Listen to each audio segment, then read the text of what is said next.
سبق سنتے ہی آج ہی عمل کرنے کی کوشش کیجیے۔ حضرت انس رضی اللہ تعالیٰ عنہ سے روایت ہے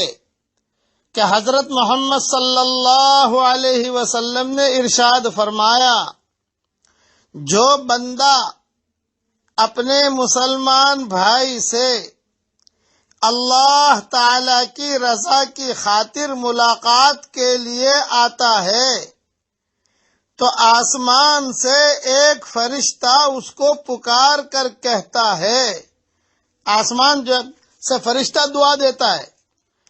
تم خوشحالی کی زندگی بسر کرو، تمہیں جنت مبارک ہو۔ اور اللہ تعالی عرش والے فرشتوں سے فرماتے ہیں، میرے بندے نے میری خاطر ملاقات کی، میری ذمے اس کی مہمانی ہے، اور وہ یہ ہے کہ اللہ تعالی اسے بدلے میں جنت سے کم نہیں دیتے۔ یہ حدیث بازار میں ہے۔ اس لیے اب جو ہے آج کا سبق یہ ہے کہ کسی نے یعنی کسی مسلمان کی بھی اللہ کے لیے زیارت کرو، چاہے اس کے گھر جاؤ، اس سے وقت لے کر جاؤ، یا جو ہے مسجد میں جاؤ تو اس نیت سے جاؤ کہ میں مسجد میں نمازی پڑھ لوں گا اور فلاں صاحب ملیں گے تو اس سے ملاقات بھی کر لوں گا، نہیں تو ان کے دکان پر جا کر مل لو، ان کے آفس میں جا کر مل لو، یا کوئی بھی جہاں ملنے کی جگہ ہو تو وہاں جا کر خالی اللہ کے لیے نیت یہ کر کے نکلو، تو آپ کے یہ نیت کرتے ہی فرشتہ آپ کے لیے دعا کرے گا، اور فرشتے کی دعا قبول ہوتی ہے، اور فرشتہ کہے گا خوشحالی کی زندگی گزارو اور تم جو ہے جنت تمہیں مبارک ہو۔ پھر اللہ تعالیٰ بھی فرشتوں سے کہتے ہیں کہ میں اسے جنت دوں گا کیونکہ اس نے میرے خاطر میرے بندے سے ملاقات کر رہا ہے۔ یہ بہت بڑی فضیلت ہے، اس لیے آج ہی عمل کرو، اور عمل کرنا بہت آسان ہے۔ یہ نہیں کہ اگر سفر میں ہو تو بھی کوئی نہ کوئی مسلمان تو مل جاوے گا انشاءاللہ، اپنے گاؤں میں ہو تو بھی مسلمان مل جاوے گا انشاءاللہ، گھر پر ہو تو بھی جب سارے کے سارے گھر میں مسلمان ہیں الحمدللہ، حرم میں ہو تو بھی مسلمان مل جائیں گے انشاءاللہ۔ اللہ تعالی ہم سب کو عمل کرنے کی توفیق عطا فرمائے۔ آج جو ہے درود شریف پڑھ لیجئے میرے ساتھ، اللہم صلی علی سیدنا محمد وعلی آل سیدنا محمد عدد خلقک ورضا نفسک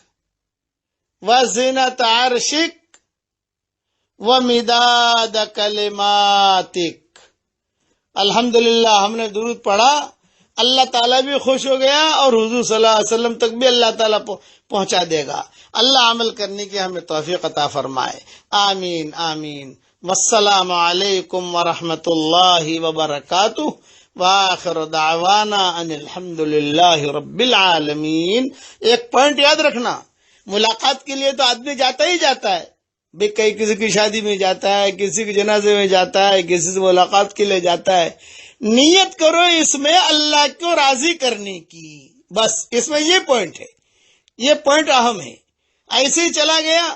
تو اسے ثواب نہیں ملے گا، بس مل جائے گا تھوڑا چھوٹا موٹا ثواب، لیکن یہ فضیلت کب ملے گی آپ کو اور مجھے کہ میں نیت کروں کہ میں جا رہا ہوں صرف اللہ کو راضی کرنے کے لیے، میرا اللہ مجھ سے خوش ہو جائے، بس یہ دل میں نیت کر لو، یہ نیت کر کے جاؤ تو دیکھو آپ کا وزن بڑھ جائے گا اللہ کے یہاں، اور آپ کی نیکی کا وزن بھی بڑھ جائے گا، سارے فرشتے دعا کریں گے کہ خوشی کی زندگی گزارو۔ یہ روحانی چیزیں ہیں، ان روحانی چیزوں کا خیال رکھنا، یہ پوائنٹ ہے اس کے اندر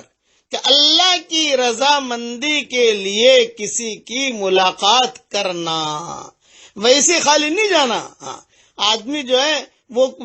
چلتا ہے، واکنگ کرتا ہے، چلتا ہے تو اس میں نیت کر لے کہ کبھی یہ نیت کرے کبھی ہاں میں اپنی صحت بنانے کے لیے کرتا ہوں، اور یہ صحت بنے گی تو میں نماز پڑھوں گا، اللہ کے دن کا کام کروں گا، خوب اللہ کے راستے میں نکلوں گا، تو اس کا وہ عمل بھی اس کو ثواب دلائے گا۔ نیت پر ہمیشہ یاد رکھنا، نیت میں اجر بھی ہے، نیت میں اثر بھی ہے، یہ یاد رکھنا۔ آپ کے بیگم میں کھانا پکائیں، خالی اتنی نیت کر لیں کہ میں مہمان کے لیے پکا رہی ہوں، بس مہمان آئے گا تو مہمان کھا لے گا، مہمان نہیں آئے گا تو گھر والے کھا لیں گے۔ اتنا نیت کرنے پر حدیث شریف میں آتا ہے اس کھانے کا حساب کتاب نہیں ہوتا۔ تو نیت کے ذریعے سے بھی نیکیاں کمانا سیکھو، نیت کے ذریعے سے بھی نیکیاں کمانا سیکھو۔ کسی کو ملاقات کے لیے جاؤ، دل میں نیت کر لو میں اللہ کو خوش کرنے کے لیے نکل رہا ہوں، آپ کا بھاؤ بڑھ گیا۔ اللہ تعالی ہم سب کو عمل کرنے کی توفیق عطا فرمائے، آمین۔ والسلام علیکم ورحمۃ اللہ وبرکاتہ، وآخر دعوانا ان الحمد للہ رب العالمین۔